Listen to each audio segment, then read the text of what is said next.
Welcome back to another episode of the Cousin Cecil Show. How are you doing? It's me, Cousin Cecil, aka Mike Fowler. How was your week? You have a good one? Hopefully you had a nice, easy, and hopefully you're enjoying extended weekend with this Labor Day weekend stuff. But yeah, as you can tell, it's the Cousin Cecil Show is late, but also it's because it's just been busy. I've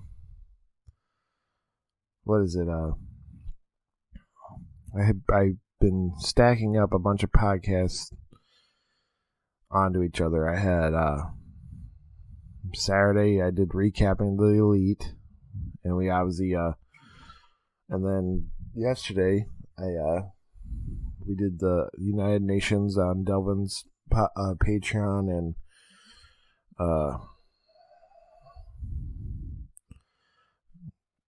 and others' Patreon.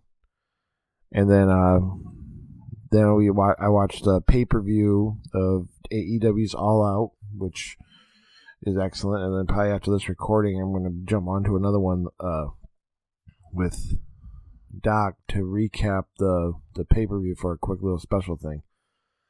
And I think tonight I got to do a podcast with there's a comic book creator coming, and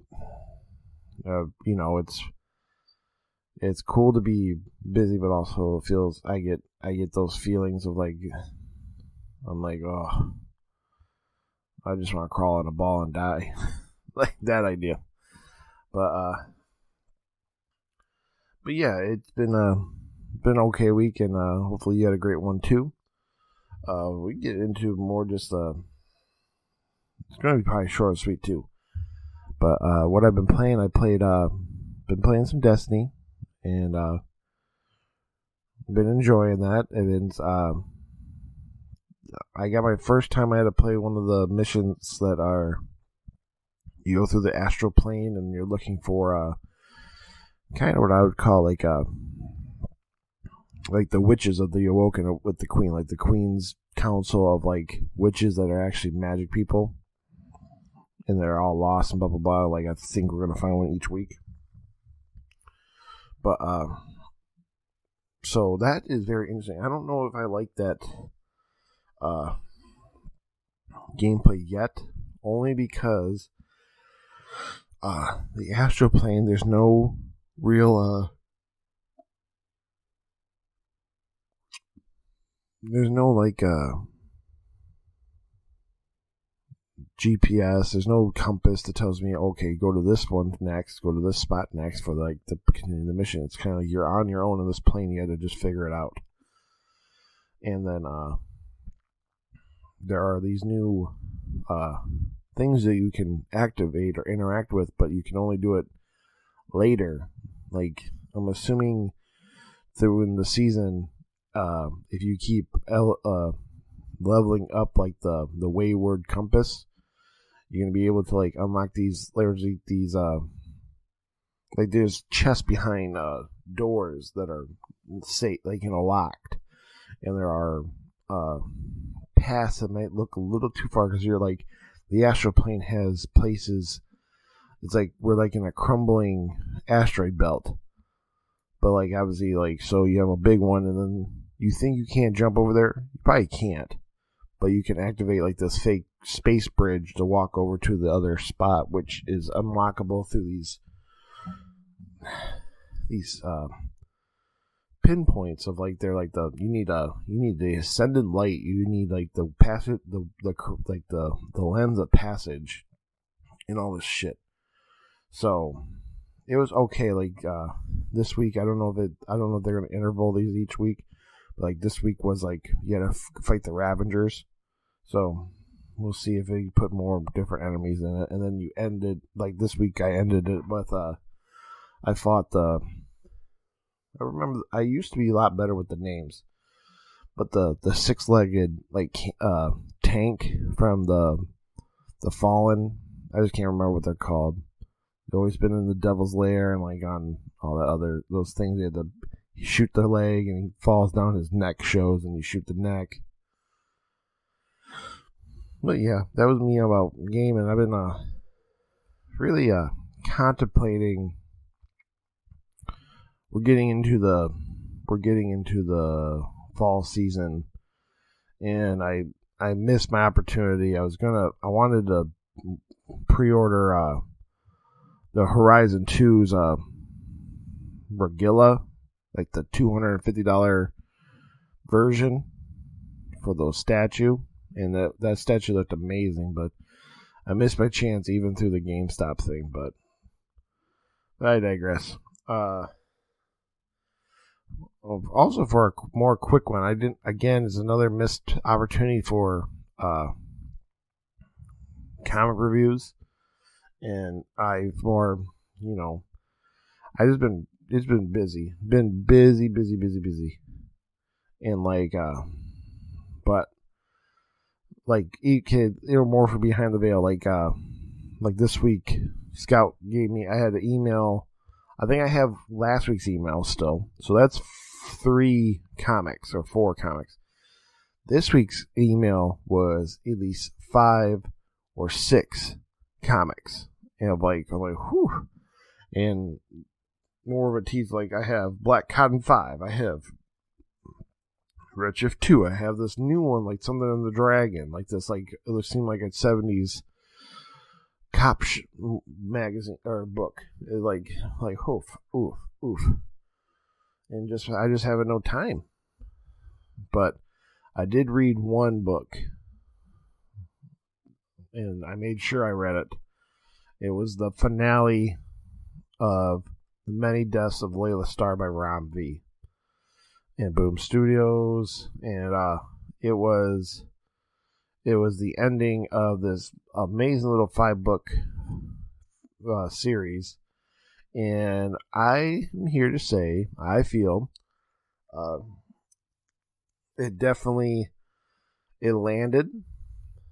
I think maybe it was for me as the reader, I think maybe it ended a little too open-ended, or maybe not open-ended, I think abruptly, but it worked. I understood what's going on. I'm not like, ooh, this is just, it went boop, and it bumped. It was very interesting, and there was a moment, I kept seeing tweets that he said he teared up when he wrote it. And there was a moment, I did a one little water eye, but it wasn't because maybe it was just the moment I read it. It was really good. And I think The Many Deaths of Layla Starr is probably the best series I read this year. And I would suggest everybody to go out, or we're now into that, 5 issues are out, so this is going to become a graphic novel, to go pre-order like the complete trade of Many Deaths of Layla Starr. And like more quick synopsis of the whole series was because I don't remember if everybody remembers what it's about. It's about basically the Indian version of death, because she's more like that, loses her job, and she finds out she loses her job because somebody on Earth figured out immortality. And so the book conflict is she is trying to kill the person before he figures out in his lifetime how to create death.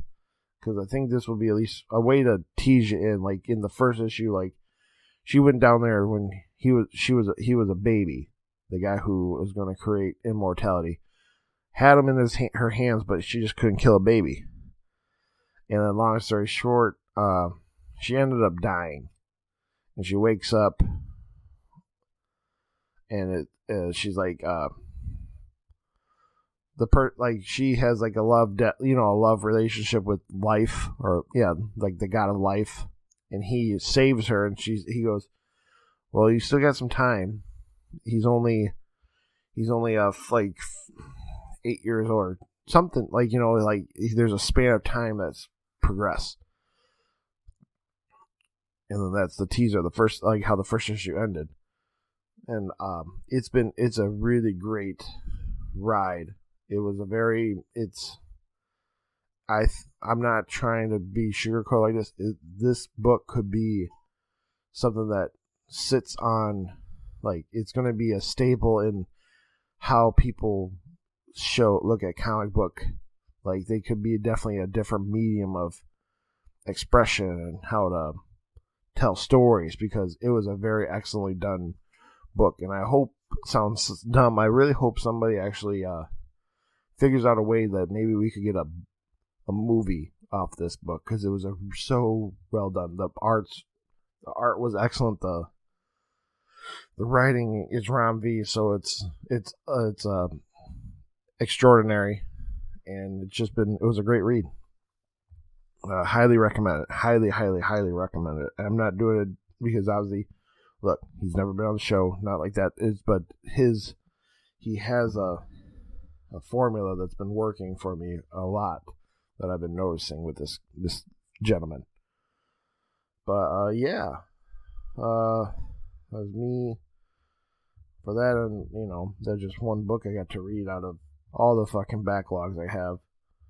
But let's get into gaming news.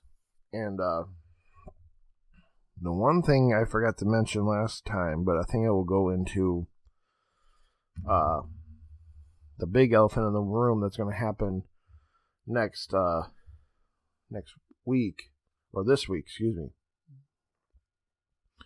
is like Norman Reedus kind of unaccidentally either let the cat out the bag, or he just did the actor thing of thinking he is already going to get a sequel or something, but he made it tease to South American IGN or something that said, oh yeah, we're going to get Death Stranding 2, and they're just working out the deal with PlayStation.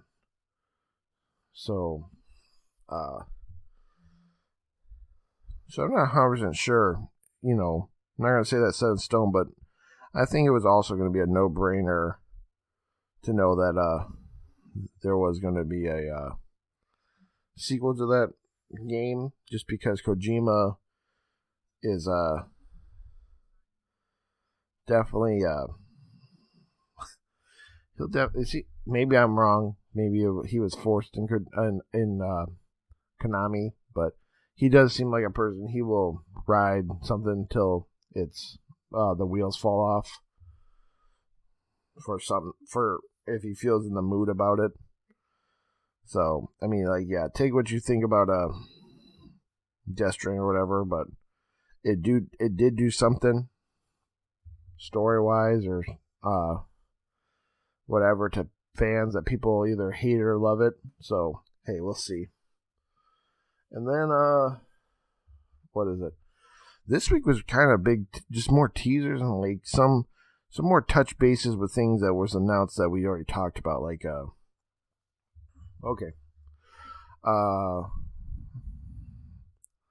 we got that Midnight Suns gameplay reveal that were teased at Opening Night Live, and in my opinion, it looks okay. I didn't get to really watch it because also I'm thinking I don't need to see how a tactical like a XCOM plays, because I think we know how that works. But I did see that they're doing something new with the battle system, and they're going a card-based route into the gameplay and system of how this game works. And I think it's interesting.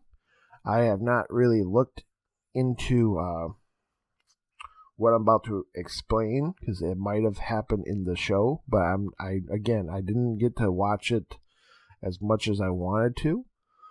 But to my knowledge, I've heard it's because like your character is going to be already a self-made hero, you're just a new hero in the world of Marvel, but like you're not training heroes to become better heroes. So everyone's already like an all-star of like Captain Marvel is Captain Marvel, Captain America's Steve Rogers. So it ain't like it's not like a super soldier, fresh Steve that's learning how to become Captain America. Everyone's already their self-made man or woman.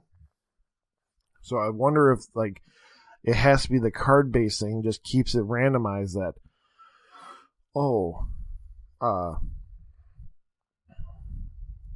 you know, so you're not like, it's about not percentages, it's about the idea of chancing of, can you do this move at this moment in time, or the way it sounds like it does is it also then sounds like it will be like when you're not fighting, you're interacting and making relationships with the heroes at like the headquarters, and you can choose kind of who you want to hang out with. So you get either better with Blade, but then you might be losing your you won't be able to do combos as well through your deck of cards because you might not have the card with like Ghost Rider because you chose to hang out with Blade. I think it's a little too early to make a real assumptions, but I think it is interesting they're going this route. I mean, I don't think it's gonna ruin the game, but I bet money there'll be a lot of people saying during the reviews, like, this feels very repetitive now because you kind of made it go, to me, without a final product. To me, it sounds like they made it go into a not like Persona, but like that Persona relationship. Like, so you're in an open map, you're gonna obviously try to keep your character close to other teammates that you've already talked to. I'm hoping that's what it is.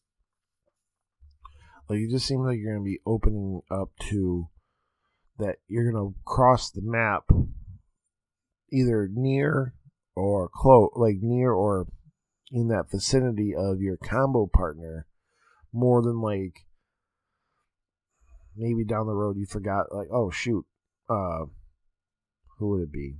I'm making shit up right now. Oh, Nico from the Runaways. She's actually the healer of the team, but I never talked to her, so I never usually get heals, but I get area effect support from Ghost Rider. You know, I think they're gonna fall into this. There's some repetitiveness into this thing because of not because of it's a typical XCOM game, but it's because they focus you on hanging out with friends, so then you can only have your buddies, and then you have to choose if you want to try to level up during the gameplay, which a lot of people never say they do. That's what I'm trying to get to. Hopefully you understood what I'm saying, my analogies. But then there was another developmental demo, and I'm actually I am excited for us, but we got the Dead Space developmental demo, and basically it looks really good. It definitely has that it's 2 generations. Wow. It definitely shows they put some work in, even for the little bit they showed. They showed a same hallway effect, like here's the PS3, Xbox 360 version to this next gen that's coming. It looks almost day and night and it still looks kind of close to the same. And then some of the highlights of this demo was they definitely stood up against it. There's no microtransactions, and they also made it sound like the actor who voices Isaac in 2 and 3 is doing this one for 1, because in the first one Isaac was more of a silent protagonist, and then he blossomed in 2 and 3.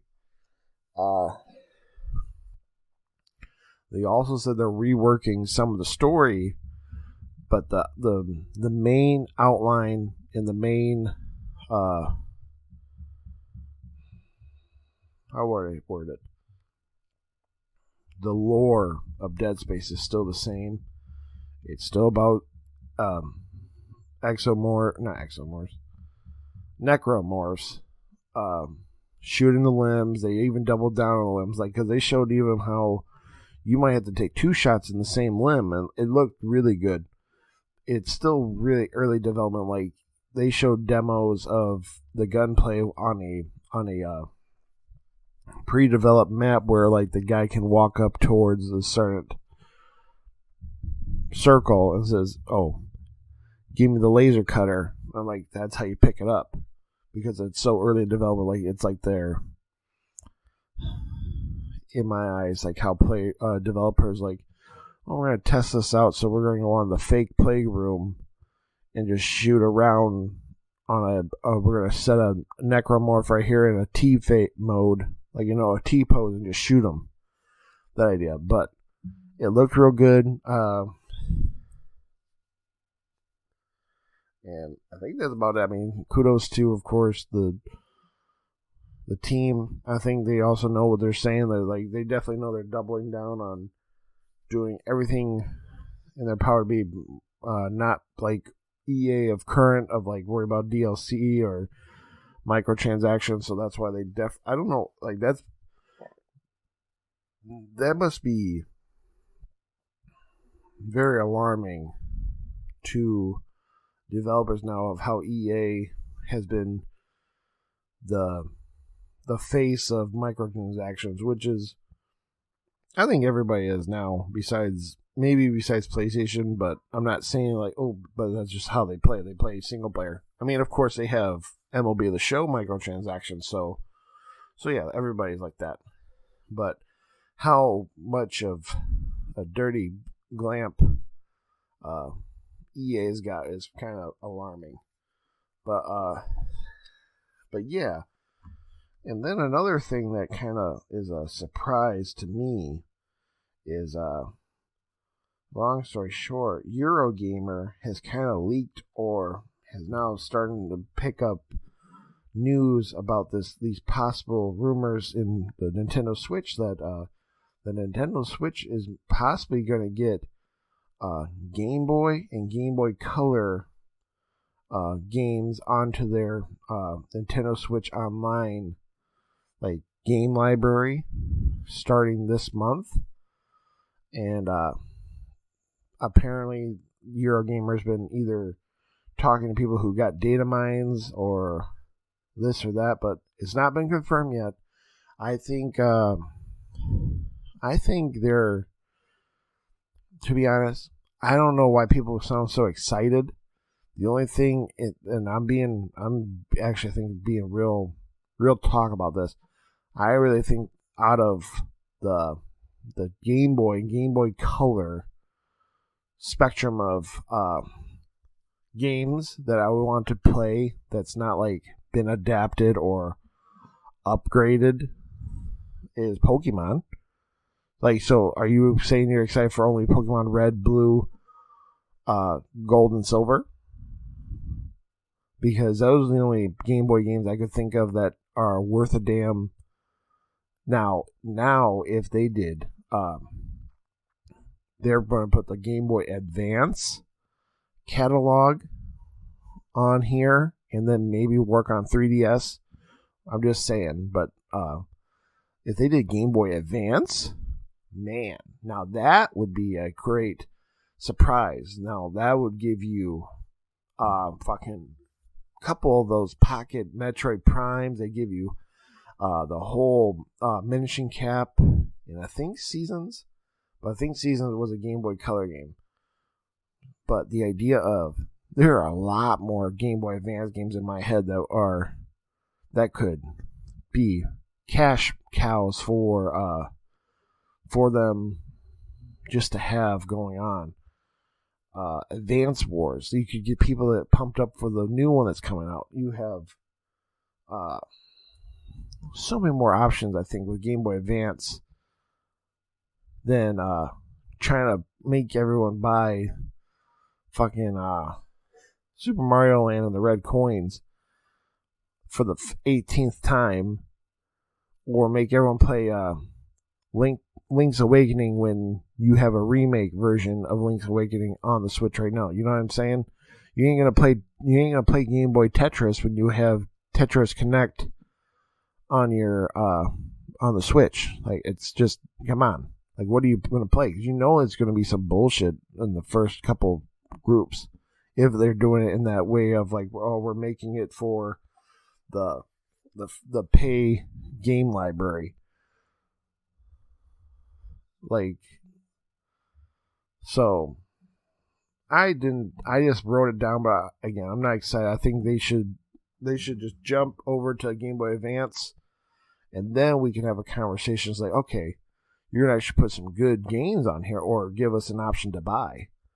But yeah. And then the other thing that's going to happen this week, on September 9th, Sony has announced that they are doing a PlayStation showcase on September 9th. And I do not know what this is going to be. Is it, because I ain't going to lie, they're not calling this a state of play. So let's take a step back on that. So is this a true game, or not Game Boy, a PlayStation event of the old? Is it going to be their, you know what I mean? Is this going to be a actual E3 level situation we're going to have and stuff? I want it to be, but I'm going to try. I'm keeping my expectations low so that I can either be astounded or just feel the same I am right now, because I don't know what I'm going to feel about it. I don't know if it's going to be good or not. Yeah, I would definitely I'd tread lightly on that. We'll see. And then so what could be there that's we not know about? There was that rumor I said with Purple Monkey that they're remaking Sly Cooper. Okay. That could happen, because I'm pretty confident that means they must still, I'm going to word it. They have to have some kind of pre-production or all the audio from that movie that was supposed to come out. Remember that? Yeah, no one remembers that. There has been also not a leak. PlayStation is sleeping at the wheel of how to promote anything on social media anymore. I don't know if it's because Xbox is on like god tier level of tweets, but like there's a trailer you guys all should check out on the PlayStation's YouTube called Project Magnum. Magnum or Magma, I can't remember. I think it's Magnum. But to me, I'm like, oh my god. PlayStation has basically funded their version of like a Gears of War.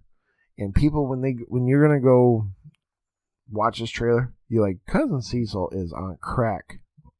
What he's explaining about, like, just hear me out. It's like it's a 4-base run, like third-person shooter, but they also have some. They have what's that thing they call that?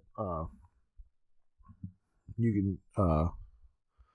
Chris Reagan likes it. They also Doom has it now too. It's the Batman uses it. Not battering, but the.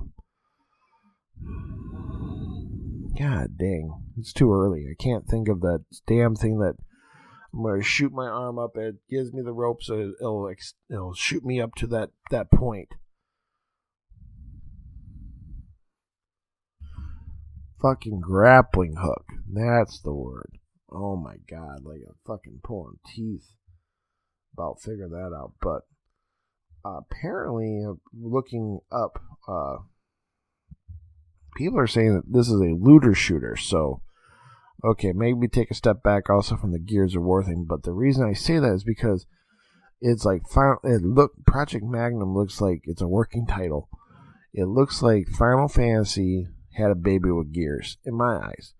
In the idea of it has like it's anime-ish looking people, but they also kind of look a little heavy, or they run down you see them, they have that same like feel of like Gears of War going like that, walking down the pipe of like I don't think there's what's the word? I don't think there's any real true cover-based system, but like that, and they also have like they were fighting these certain squids that kind of made me feel like, oh, this feels like there's like a cybernetic locust compared to like the more natural looking locusts that are in Gears, but it could be a looter shooter, so I think that might be a little bit more highlighted this coming up event. I think we're gonna get some of those China developed games like that. I can't remember the name, but the one that's everyone loves, it looks like it's a Dark Souls-esque game, and I think there's another Chinese one that I can think of in my head, but I think we're also going to possibly get I'm having actually brain fart. I'm thinking of, they said 25 working titles that are exclusives. We know maybe 12, or at least 13 of them, and some of them are already out. I think also, it sounds dumb, I bet money will have a better, more clear abandon thing too. I think they'll foolishly put them on there, even though they've been drowning their own shit. That Blue Box, not Blue Box. Blue Box is I can't remember their names because they're so fucking close to each other at the moment. I just woke up. But you know what I mean. It's just gonna be that. I think we're gonna have something about abandon. I think this might be the event that they announced that it is Blue Box, because it's Blue Point is Demon Souls creator. I think they're going to announce their partnership, and they own them now. Will we see the rumored Metal Gear Solid remake? I'm going to say 40% yes. Will we see... People have said this might be a good time to bring Infamous back. And to be honest, I think they should have had a remake out by now, but I don't know why they haven't want to do it. So I don't know. I'm not saying. I would say we would get Resistance remake news this week before the Infamous one. I'm not saying they're both going to happen. I'm not saying either of them are going to happen, but I bet money we would see that happen before Infamous, because not to sucker punch whoever wants to remake that shit, but Insomniac is definitely on this weird. They can chug out something out fast, and Resistance trilogy might have already been worked on, since it's just like as you can see how they set up even like Spider-Man HD. I think it's not a true off the ground thing they're going to have to fix. I think that, and then or we might see like a Sunset. We might see something, or Sunset Overdrive. Could be, you know what I mean, if that's allowed. I don't know if it's allowed. But yeah, I think that's about it for me about this week. I just more wanted to make sure I at least did something.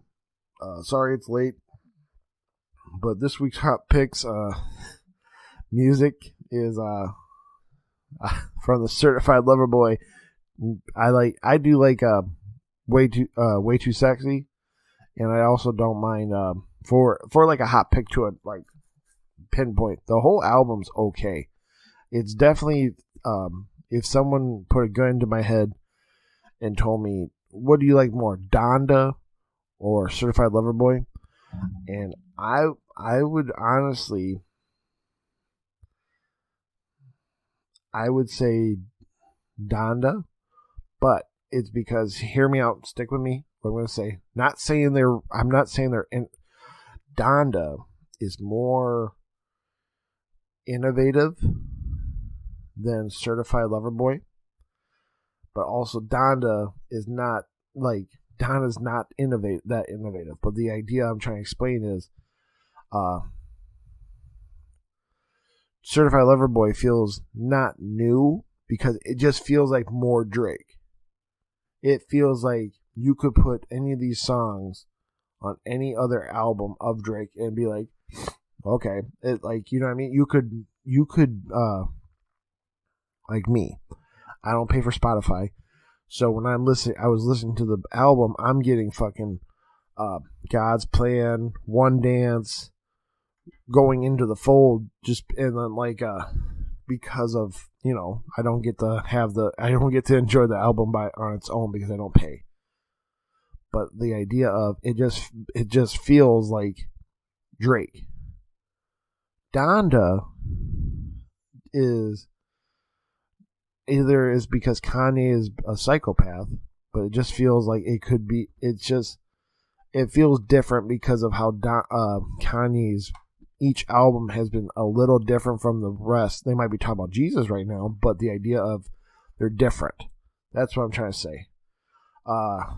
For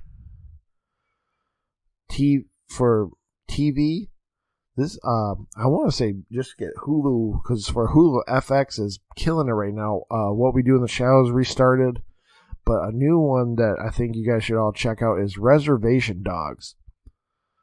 It's from that, I don't want to say his name, but the Taki Weta, who produces What We Do in the Shadows. He also is the Thor, Ragnarok, and